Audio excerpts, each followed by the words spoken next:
दोस्तों नमस्कार।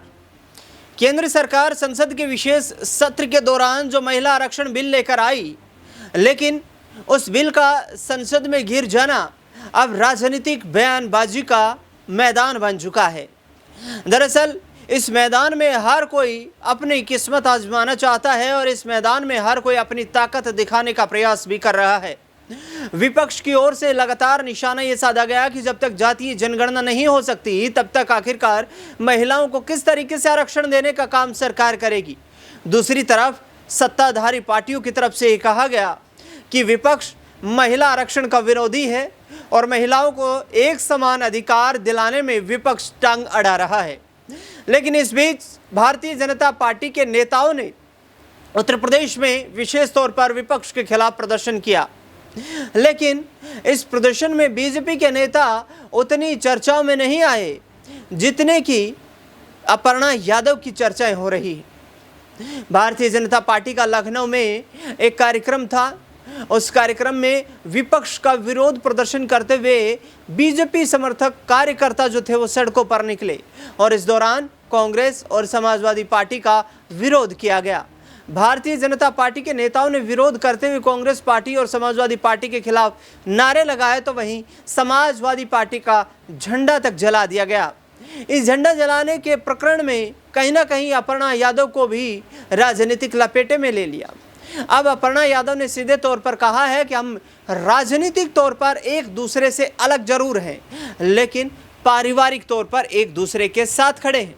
यानी कि अपर्णा यादव का सीधे तौर पर कहना है कि हमारा परिवार जो है वो अलग नहीं है। हम बेशक राजनीतिक तौर पर एक दूसरे से अलग खड़े हो गए हूँ, मैं भारतीय जनता पार्टी में शामिल हूँ, परिवार समाजवादी पार्टी को आगे बढ़ा रहा है, लेकिन पारिवारिक तौर पर हमारे मतभेद नहीं है, हम पूरा परिवार एकजुट खड़े हुए हैं। दरअसल इस कंप्यूटर स्क्रीन पर आपको 3 तस्वीरें दिखाई दे रही होंगी। इन 3 तस्वीरों में आप तीनों जिन चेहरों को देख रहे हैं ये उत्तर प्रदेश के मुलायम सिंह यादव परिवार से जुड़े हुए हैं और किसी पहचान के मोहताज भी नजर नहीं आते हैं।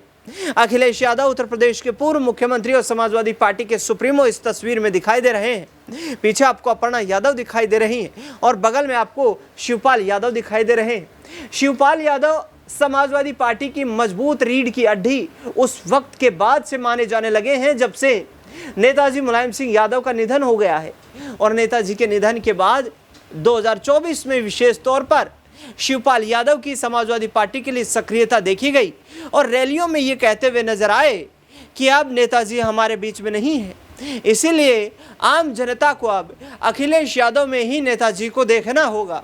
यानी कि सीधे तौर पर अखिलेश यादव को नेताजी की विरासत शिवपाल यादव भी सौंप चुके हैं। हालांकि एक बार पारिवारिक विवाद जरूर सामने आए थे जब शिवपाल यादव ने अलग पार्टी का निर्माण कर लिया था, लेकिन उसके बाद लखनऊ में एक बड़ी रैली का आयोजन उस वक्त तत्कालीन समाजवादी पार्टी प्रमुख मुलायम सिंह यादव की तरफ से एक रैली का आयोजन करवाया गया और उस रैली के आयोजन में शिवपाल यादव को भी बुलाया गया।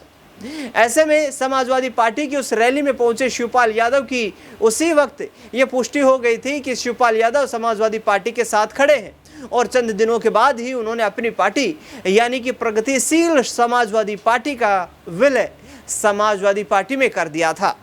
लेकिन अब चर्चा यह है कि भाई अपर्णा यादव ने जब सीधे तौर पर यह कह दिया है कि हम भारतीय जनता पार्टी में शामिल हैं, परिवार से किसी तरीके से अलग नहीं है, परिवार एकजुट है, मैं परिवार के साथ खड़ी हूं, तो क्या अपर्णा यादव आने वाले वक्त में भारतीय जनता पार्टी को छोड़कर समाजवादी पार्टी में आ सकती हैं?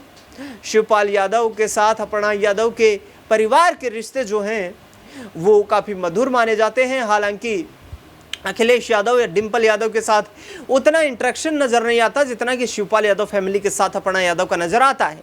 तो इस आधार पर चर्चा ये भी चल रही है कि अपर्णा यादव ने पहले समाजवादी पार्टी का झंडा जो जलाया गया बीजेपी के कार्यकर्ताओं की तरफ से उसमें शिरकत की, लेकिन उसके बाद क्या कोई पारिवारिक दबाव था जिसके बाद अपर्णा यादव ये बयान देने पर मजबूर हुई हैं कि हमें परिवार के साथ एकजुट रहना है। राजनीतिक मुद्दे अलग हो सकते हैं, राजनीतिक सोच अलग हो सकती है, राजनीतिक आधार अलग हो सकता है, लेकिन परिवार एक दूसरे के साथ खड़ा हुआ है। इसका 2-3 प्रमुख कारण भी माने जाते हैं दोस्तों। 2-3 प्रमुख कारण ये माने जाते हैं ये जो अपर्णा यादव हैं, इनको अभी तक भारतीय जनता पार्टी ने उत्तर प्रदेश महिला आयोग की उपाध्यक्ष होने के अलावा कोई ऐसी बड़ी जिम्मेदारी नहीं सौंपी है। भाई, प्रदेश में 2024 के लोकसभा चुनाव हुए, उसके बाद 9 सीटों पर बाई इलेक्शन हुए, 1 सीट पर और बाई इलेक्शन हुए, लेकिन अपर्णा यादव को कोई बड़ी जिम्मेदारी सौंपी नहीं गई। सिर्फ महिला आयोग की उपाध्यक्ष वो बनी हुई है जब से भाजपा में शामिल हुई हैं। ये यूं मान के चले तो 2022 के विधानसभा चुनाव के बाद से ही वो लगातार बीजेपी से जुड़ी हुई हैं, लेकिन कोई जिम्मेदारी वहां पर तय नहीं हुई है, ना कोई चुनाव अभी तक बीजेपी की तरफ से लड़वाया गया है।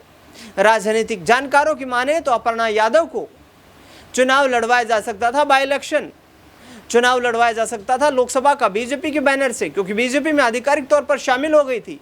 एकमात्र ऐसा चेहरा यादव परिवार का जो समाजवादी पार्टी का मूल रास्ता छोड़कर दूसरी विचारधारा के साथ चला गया था। एक तरफ समाजवादी पार्टी में परिवार के तमाम सदस्य जो हैं वो एकजुट नजर आते हैं, लेकिन अपर्णा यादव अपना अलग रास्ता तैयार करती हुई नजर आती हैं। वो अपर्णा यादव जो खुद मुलायम सिंह यादव के बेटे प्रतीक यादव की पत्नी है। दरअसल अब इस बयान के बाद अलग अलग राजनीतिक मायने चीज के निकाले जा रहे हैं। उत्तर प्रदेश में 2027 का विधानसभा चुनाव काफ़ी नज़दीक आता जा रहा है।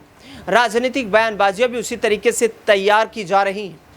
अखिलेश यादव एक बार फिर से पीडीए संकल्प के साथ आगे बढ़ने की कोशिश कर रहे हैं। अखिलेश यादव का सीधे तौर पर कहना है कि 2027 में पीडीए के साथ हम खड़े हुए हैं और पीडीए हमारे साथ खड़ा हुआ है। विशेष तौर पर मायावती के राजनीतिक तौर पर कमजोर हो जाने के बाद से अखिलेश यादव बहुजन समाज को पीडीए की रीढ़ की हड्डी बताते हुए नजर आ रहे हैं। लेकिन देखना बेहद दिलचस्प रहेगा, करहल में जो बाई इलेक्शन हुआ वहां पर तेज प्रताप यादव जो कि अखिलेश यादव के भतीजे हैं, उनको चुनावी मैदान में समाजवादी पार्टी ने उतारा, लेकिन उन्हीं के परिवार से यानी कि लालू परिवार के दामाद अनुजेश यादव को चुनावी मैदान में बीजेपी ने उतार दिया था। ऐसे में अनुजेश यादव को जब चुनावी मैदान में उतारा गया और अपर्णा यादव से जब ये सवाल पूछा गया कि क्या वे अनुजेश यादव का समर्थन करेंगी, तो उन्होंने एक बड़ा बयान दिया था और ये कहा था कि अनुजेश यादव जो हैं वो हमारे परिवार के रिश्तेदार हैं, लेकिन तेज प्रताप यादव जो हैं वो हमारे भतीजे हैं और मैं उनके खिलाफ चुनाव प्रचार नहीं करूंगी। योगी आदित्यनाथ का एक बयान भी बड़ा वायरल हुआ था और उस बयान में वो सीधे तौर पर ये कहते हुए नजर आए थे कि देखिए, जिस तरीके से राजनीतिक तौर पर ये जो इटावा मैनपुरी कन्नौज को गढ़ माना जाता है समाजवादी पार्टी का, आगे आने वाले वक्त में आप ऐसा वक्त भी देखेंगे जब करहल में ही समाजवादी पार्टी चुनावी मैदान में हार का सामना करते हुए नजर आएगी। लेकिन मुलायम सिंह यादव के गढ़ को भेद पाना क्या इतना आसान है? क्या अपर्णा यादव को वहां से चुनावी मैदान में उतारा जाएगा? ये देखना बेहद दिलचस्प रहेगा। दरअसल बता दें आपको कि मुलायम सिंह यादव ने खुद करहल विधानसभा सीट से ही चुनाव लड़कर अपने राजनीतिक जीवन की शुरुआत की थी और अब तक वो करहल विधानसभा सीट यादव परिवार का गढ़ बनी हुई है। इस खास मुद्दे को लेकर के आपकी क्या राय प्रतिक्रिया है वो हमें कमेंट बॉक्स में बताना बिल्कुल ना भूलें। इस खास रिपोर्ट में फिलहाल के लिए इतना ही। धन्यवाद।